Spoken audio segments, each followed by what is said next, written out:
Okay. Hey everyone, I'm so excited to have with me today. I'm going to take my glasses off and then I'm going to show you why I had to put them on later. But I'm so excited that we have Sonya Quinn from the National Alliance for Mental Illness. Did I get it right? NAMI. Yep. And NAMI. And we are going to talk to you about the amazing organization called NAMI. But then also I want you to get to know my friend here. I want you to learn a little bit more about her, all because I know all of you are so excited about the Black and Brown Women Rising event coming up January the 6th, 2022 at the Toledo Museum of Art Glass Pavilion. It is the event that you do not want to miss because we are on a mission, right? We are on a mission to change the narrative of Black and Brown women, specifically related to their mental health, but then also their physical health. And we were just talking about that before we came live here on a recording. And I want to put a pin in that because I want to go back to that.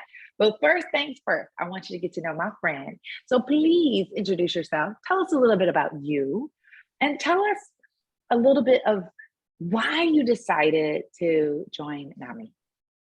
Okay. Sonya Quinn, and I am the Community Outreach Coordinator for NAMI Greater Toledo. I've always been fascinated with mental health. I remember even as a kid, before I even went to school, I thought then that I was going to grow up and be this world-renowned psychiatrist and help youth and young adults. And at that time, my path, God had a different path for me. So I went into financing. And about 15 years ago, I prayed and asked God for my next steps, to order my steps. But Diana, believe it or not, I was in banking and I went in and I told them that day that I could not do this anymore and I was quitting. And in banking, when you're in finance and you work with you leave right away, right? Yeah. So for a year and a half, I wasn't working. I prayed the whole time. I just took that me time to really decide what I wanted to do. Yes. And I just started looking, I really wasn't sure. I thought, let me just take time and figure this out. I had got a call from a small agency in Bowling Green called Behavioral Connections. It's a mental health agency. And Dr. Goldberg, who interviewed me, we just, something connected. And he said, there's something about you. And he said, you have something that we need here. And I thought, okay. I said, well, most of my background is in financing. And he was like, but you have something. And so Dr. Goldberg took me under his wing. And when I say he taught me so many different things, he molded me. He gave me initiative to really dig deep in the books and learn more about mental health. And fast forward 2 years later, I started working with Harbor Behavioral Health, who merged with Behavioral Connections. And then one day I met Robin Eisenberg, who is the executive director of NAMI. And she says, Sonya, I really love what you do. You're really doing a lot out in the community. You're really making a difference in the African-American communities and the Black and Brown communities. She's like, they're lucky to have you. I'm like, well, thank you. And she said, would you ever consider working for NAMI? And I said, first of all, I would love to work for NAMI just because of what NAMI stands for. And NAMI mission and vision is to serve the underserved populations, to educate, support, and advocate, and help them with understanding mental health and the importance of taking care of themselves as well as their loved ones. So fast forward again, Robin calls me and she says, Sonya, I got the perfect opportunity for you. And when I say it all happened the way God wanted it to happen, because here I thought, years ago when I was in school, that boom, I was going to get out of school and it was going to happen right away. But everything that I went through up until this point today has molded me to be the woman that God wanted me to be, to go out and help the community. I couldn't have done it without him. And every time I think of that and I think of my story and the road that I traveled to get here, Diana, it just blows me away. The people that I'm coming in connection with, the people that call and say, oh my God, you really helped me. Or, oh my God, it's so good to see someone that looks like me in a position like that. Yes. So it's just an amazing opportunity. And then of course I meet you, and it's just another connection to this Right. big puzzle that God has for me. And Yes. I don't mean to mention God, but He is who I trust, and You better, excuse He me. is who leads me every single day. I just have to tell you, please never apologize for mentioning the source of your strength. Mm-hmm. I would never, ever, ever want to, in any situation, deny anyone to say their source of strength. So please continue. Yes.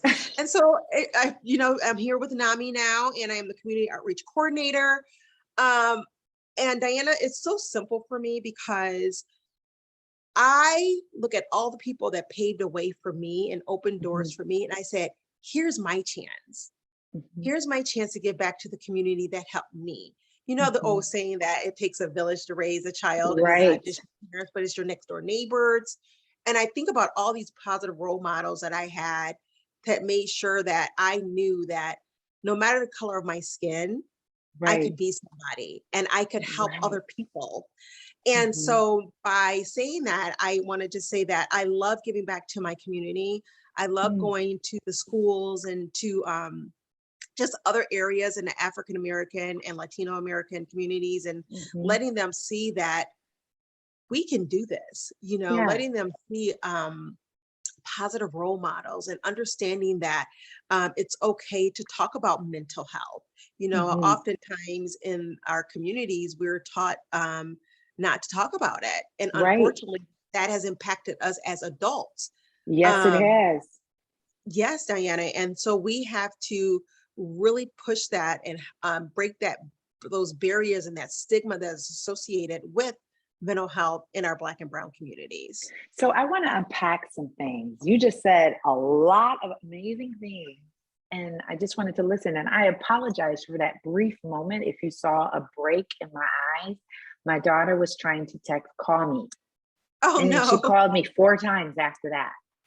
And I pressed no. I just want to keep it real for the people who are watching this. That was why I was looking down, because and then she texted me back, do you want some coffee? When our daughters want us, they want us. So anyways, I just wanted to let you know. So let's unpack this a little bit more. You said when I was growing up, I thought you were going to be a psychiatrist to the world. Why?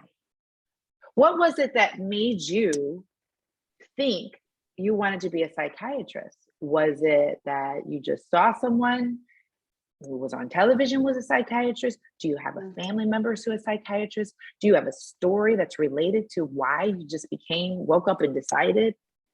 What was it? You know what? There is really, how sometimes people have this big, huge awakening. For me, I don't. I've always been fascinated with the mind, always. I remember when my sisters would play house. I would always have to be the doctor. I would always have to be the person, yes, that they would come to.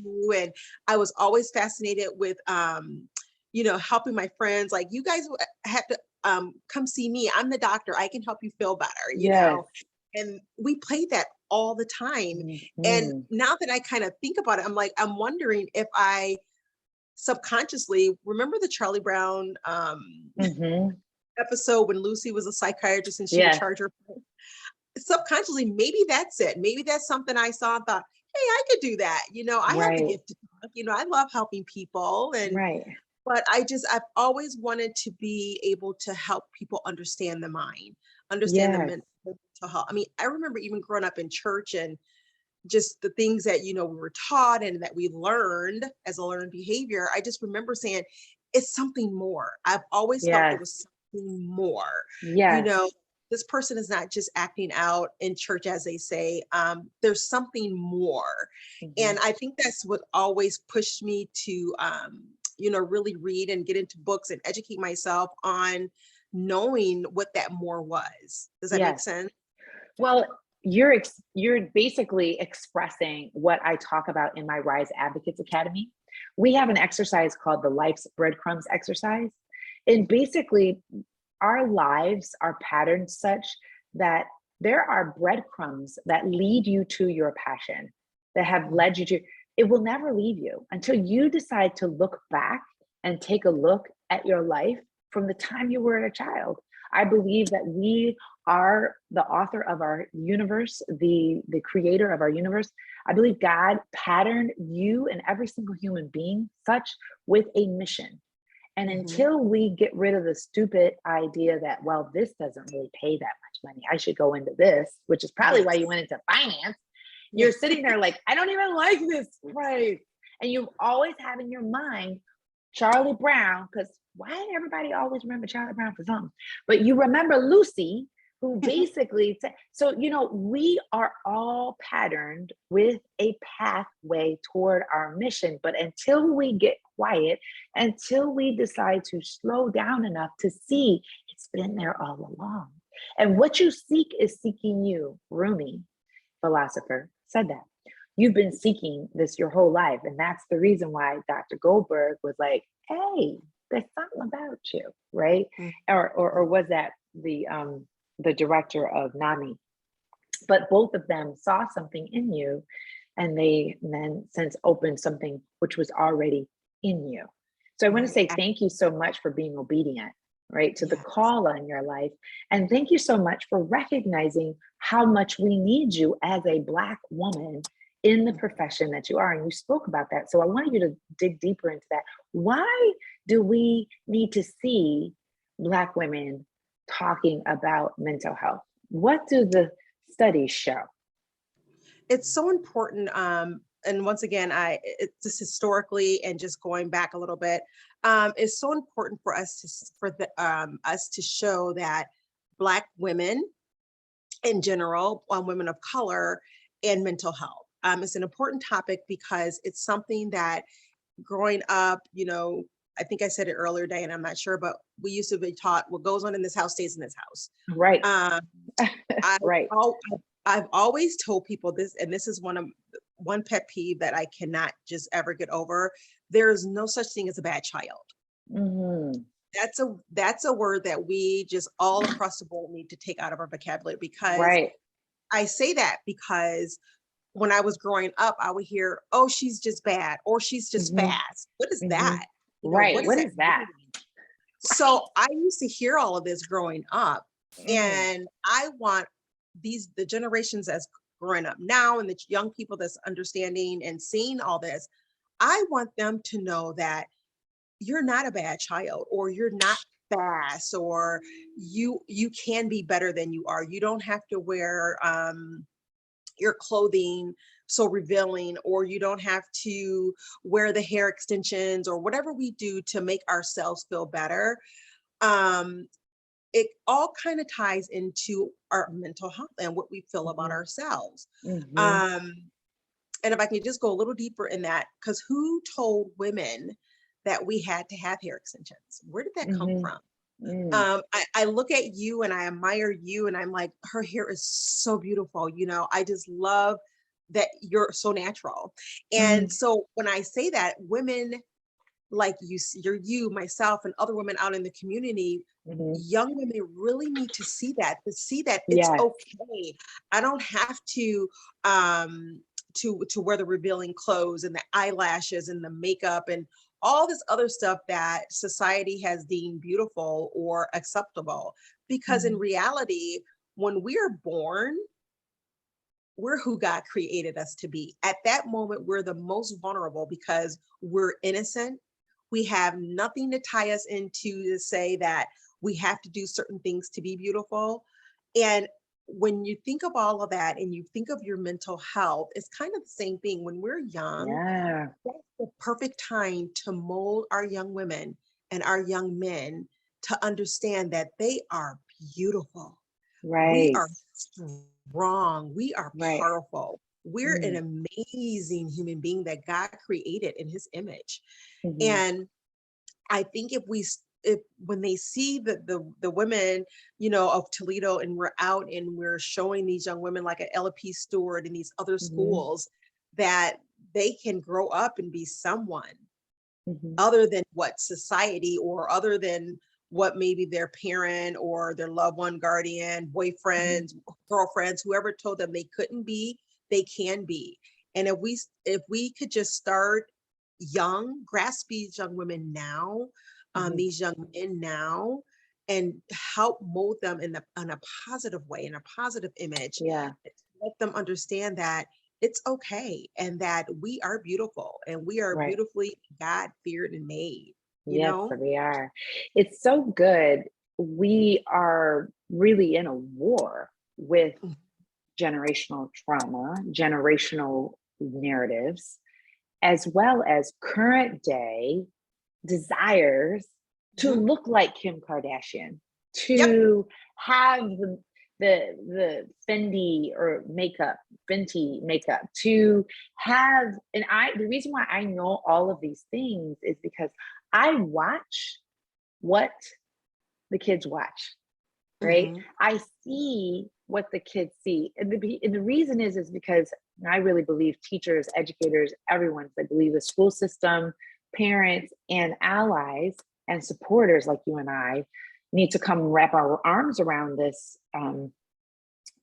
beautiful community of young women, but yet still we're not really paying attention to what's the pull, what's the gravitational pull. And the gravitational pull is, if anyone watched the latest MTV Music Awards, you would have seen the pervasive culture of what you're talking about, and how, hey, listen, if I don't have the very people in my life who raised me, applauding me, loving me, telling me how amazingly awesome I am, not Mhm. just when I'm in a fancy outfit and my hair Right. looks good, or I got all these likes on social media and I'm a social media influencer, but just as a child, like you said. And you're telling me this often. And in the community comes, wraps their arms around me and says, you're amazing. And you're not this fast girl. You're not this, you're not that. You're amazing just for who you are.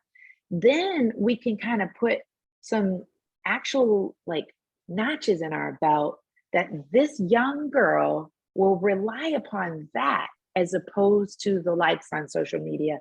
opposed to getting like affirmation and applause with my butt sticking out or my boobs sticking out. Because there are a lot of Absolutely. Black women today, as you know, they want to have this body image Mhm. reflection. However, we over sexualize ourselves, and that Yep. becomes the acceptance. And I see that more and more and more with Black women, is the over sexualization of ourselves and Mhm. utilizing our bodies in a way that's fascinating.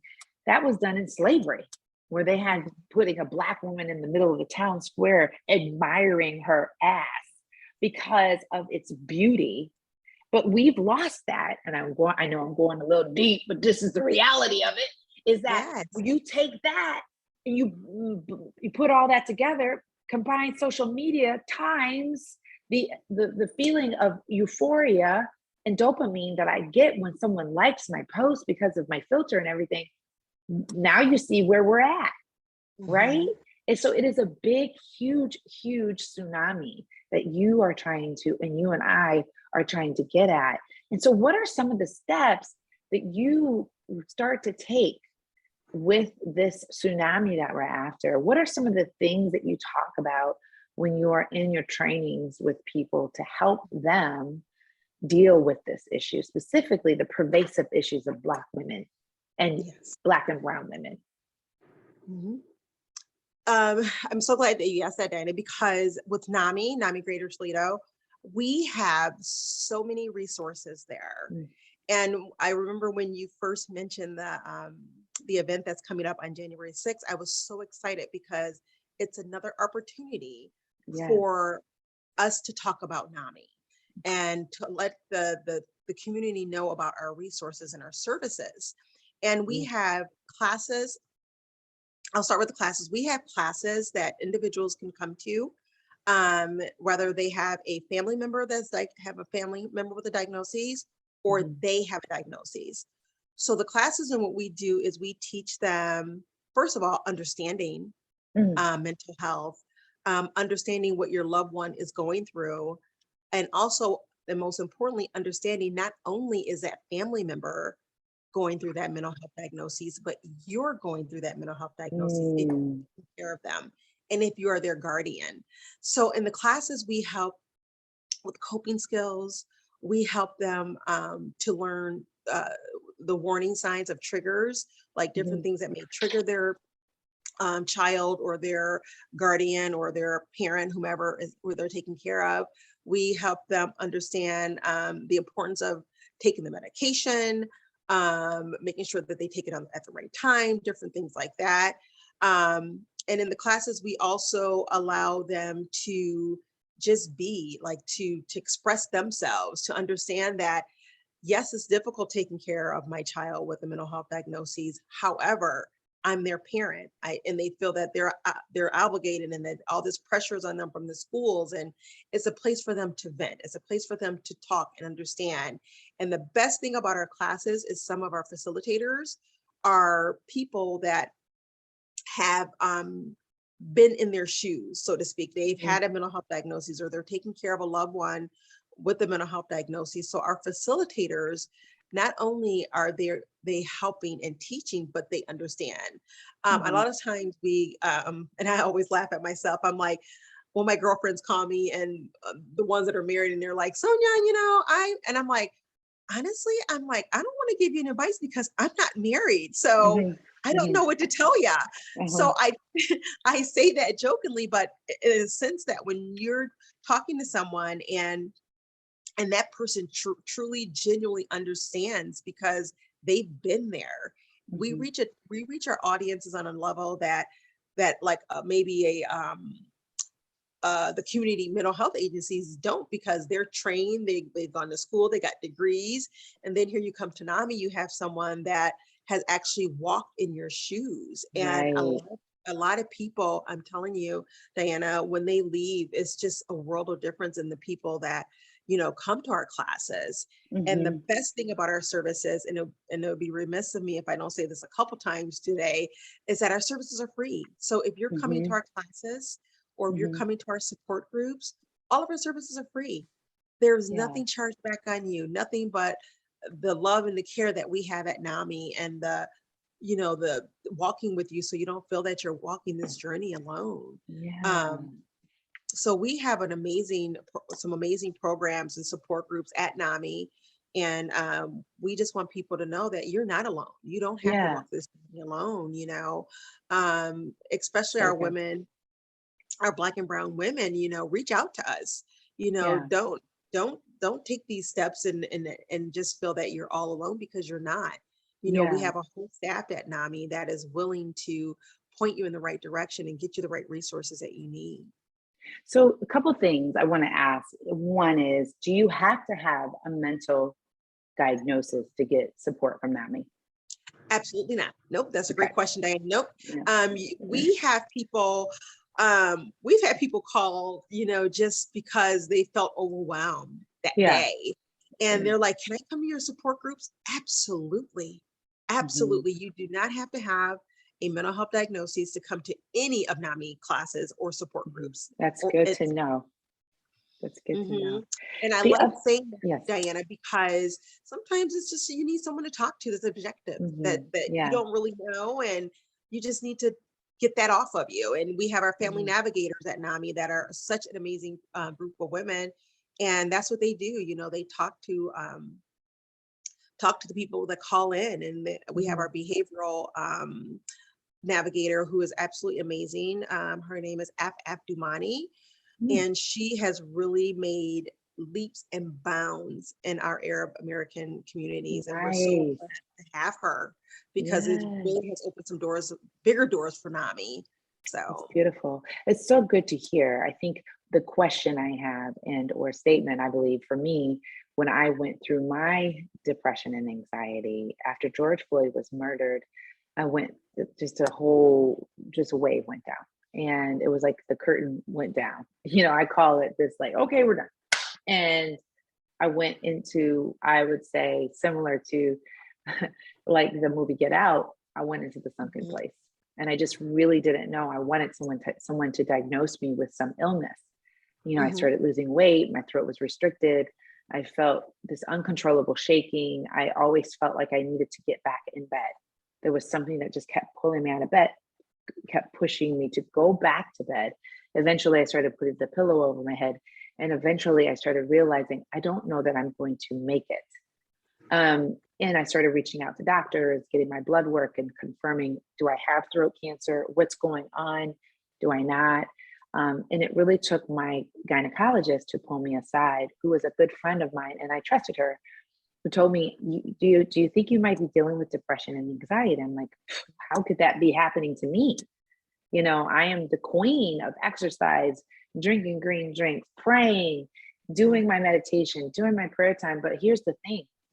What I think a lot of people don't recognize, which is part of the reason why we're doing this event, is there were a couple of things. One, I was like, this can't be happening to me. Number one, as a Black woman, I'm a strong woman. I don't need that. And that was my problem. I don't need therapy, right? Because if you read my book, Inspiration in My Shoes, you would probably read it and go, well, I thought you was in therapy. Because you know you sure need it. Because so much trauma that I went through, why wasn't I in therapy? How prideful and how ignorant of me to believe I didn't need therapy. Number one, because it's not if you need therapy, you do need therapy. It's not if you will have issues, it's when you will have issues, and you will have issues at some point in your life. If anyone watching this who's gone through a significant amount of trauma and you haven't gotten any therapy, it's not if you will have to deal with this, it's when, because there will be a triggering event. And for me, it was George Floyd. So that's the one thing I wanted to share with you and ask with you is that I don't imagine that a lot of women like myself who have lots of education, lots of degrees, who even write about the subject of mental health, who seek mental health. Is that the case? Do you see that? You know what I mean? Do you see that happening? Make sure that I understand. You're saying that. Let me rephrase. Yeah. So, yes, my lawyer. Let me rephrase. So, most women, and this is more of a statement, and then I'll ask a question. Well, let me ask this question. Do you believe a lot of highly educated Black women who have very big jobs and professions seek out Black women and brown women, Hispanic, Arab, Black, African American, seek out therapy? That's the question. Okay. Do you believe, or have you seen a lot of Black women like myself? I'm a lawyer. I have done a lot of things in the community, and that you would say that they seek out mental health. Okay. Now, that is such a great question because I have two answers for that. If you would have asked me that question, I'm just going to say a little as 5 years ago, I would have said, absolutely, Diana. Most women that are absolutely yes or absolutely no. Absolutely correct. That we do not. Okay. Yes, that we do not. That we do not seek out. Okay. We do not seek out mental health services. Now, fast forwarding 5 years, I'm going to have to say that we are seeing more and more women of color that are in those higher brackets seeking out mental health services. Thank goodness. You would be so surprised. And the funny thing about it is, and I mean, of course, I won't say any names, but I know therapists that has a therapist. Yes. So it's so open now. And the more that the celebrities, if you will, the more they talk about it and the more they're bringing it to the forefront, the more that people are saying that, oh, it is okay. And whatever makes people have that aha moment to get help, I'm all for it. If it's a celebrity, so be it. If it's whomever, you know, the little gymnast, Simone Biles or Michael, whoever it is that are making Taja, what's her name? Taraji P. Henson. Taraji. I mean, these of the Boris Lawrence Foundation, by the way, who I'm trying to get some help from. Thank you for sending me that information. So whatever that is making us wake up and go, I need to talk one. I'm all for it. For So sure. we're seeing more and more, we're getting more and more phone calls at NAMI for Yeah. from women and people of color in general looking for therapists and Yes. looking for someone to talk to and looking for someone for their grandchildren. So it's becoming easy. I won't even say easier, but it's becoming lighter for them, if you will, Yeah. to seek out that treatment and not feel that everybody's watching them. Because Yeah. they're saying now that, oh my God, Simone Biles on the biggest platform in the world has pulled back and said, you know what, I can't. I Yes. have to say stop and take Yes. care of my mind. Yeah. Now we're like, okay, well, she did that. That gave me a little courage. I need to talk to someone.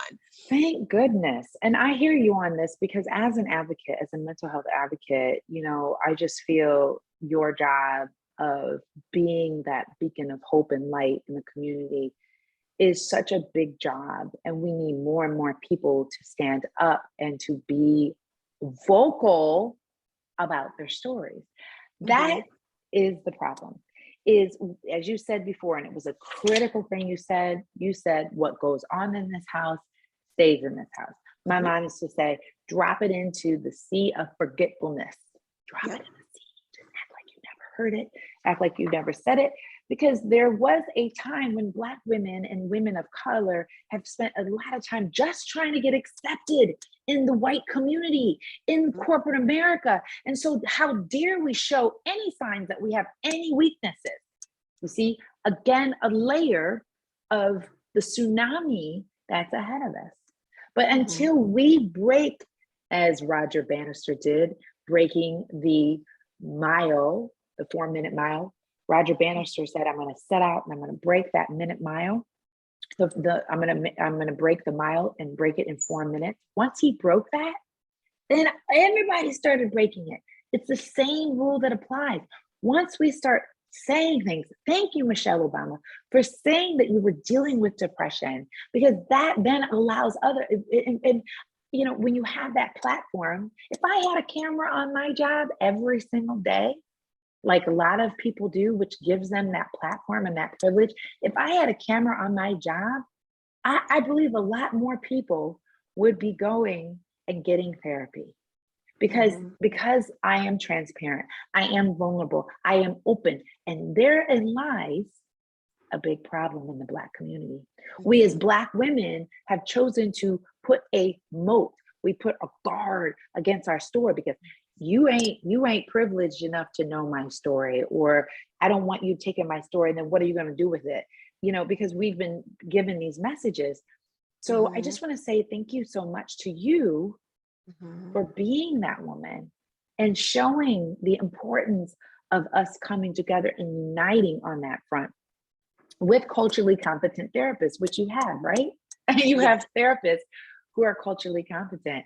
How did we go about getting that information from you? Once again, you can reach out to NAMI. You can either go on our website, which is, do you mind if I give the information out, Diana? Please share everything. Yes, you can go on our website, which is www.namitoledo.org, or you can That's NAMI. That is correct. Thanks, Hannah. Or you can call us, which is probably easier, at 419-243-1119. 419-243-1119. And we can get you all of that information. Call us, we'll get you a list if you need, if you're looking for something specific, let us know and we will do our best to make sure that you get what you're looking for. I can't tell you enough why that message needs to be everywhere. It needs to be, you know, when you go to the student union, you would see back in the day, but you'd see the flyers everywhere, you know, speak to this, do this. We, as Black women and brown women, need to know that it stops with us.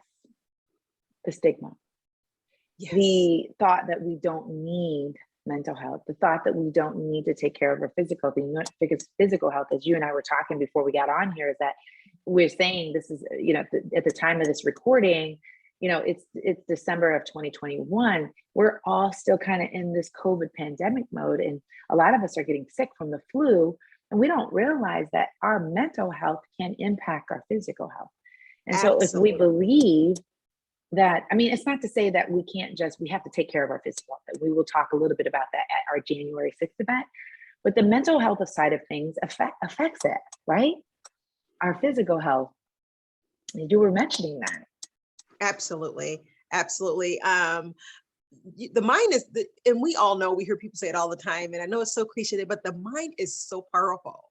Yes. Our mind is so amazing and so complex. And I always tell everybody, no matter what arena I'm in, whether it's church, school, work, friends, family, I say the same thing. You have to start with this. Right. No matter where we are, start with this, because if the head is together, if I'm mentally sound and I'm mentally strong and I've gone to therapy, I can take care of everything else. That's But if right. this is not in order, Diana, we're not gonna take care of our physical beings. That's right. I mean, we go to the doctor if we have high blood pressure. We go to the doctor if we are diabetic. Why wouldn't we do that for our mind? The main thing that's going to keep us on track. Let's Yes. start taking that moment and saying, it's okay. It is okay. I am a Black woman and I go to therapy. That's okay. So Yes. let's let everyone know it's okay. Yes. Yes. I love that message. We should hashtag that. I'm a Black and brown woman and I seek therapy, and I have a therapist Yes. to you. I think it's so very important. And, you know, I'm not to dismiss folks in our religion and our spiritual practice and our physical practices. And for me, because I am that person who does take care of myself physically. I am a yogi, which we will be doing a not significant, but a big part of the event is learning how you can personally take charge of your mental and physical health through the practice of yoga, through the practice of breathing, through the practice of a journaling and having a spiritual practice about you. So there's definitely that aspect, but you cannot discount the fact that you need a community of people coming around you. You need to understand your story. You need to make certain that you are with professional people who can help you get out of places you never knew that you were in.